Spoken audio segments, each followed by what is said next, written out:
A tutti, buon pomeriggio dall'ippodromo Orcoveggio. Si comincia con una gentleman sui 1660 metri, riservata a cavalli di 4 anni.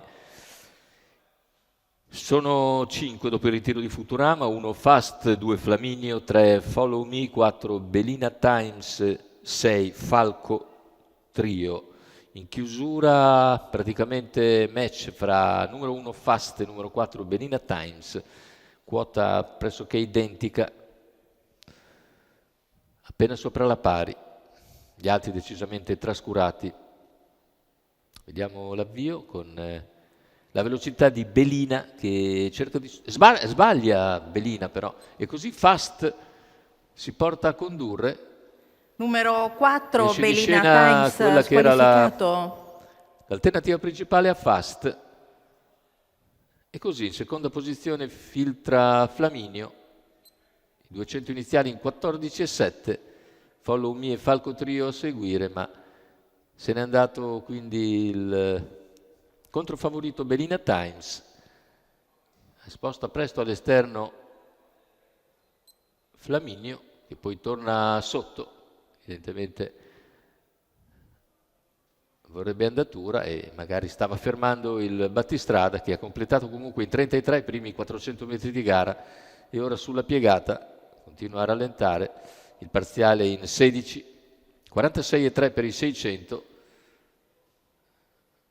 e così il gruppetto continua in fila indiana con Follow Me che precede nettamente Falco Trio, partito con molta prudenza.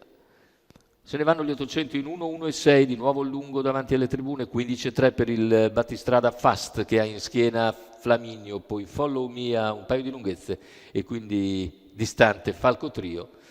Il chilometro completato in 1,17 con Fast leader, Flaminio in seconda posizione, Follow Me più indietro che non riesce però ad avvicinare i primi due, che a 450 dalla conclusione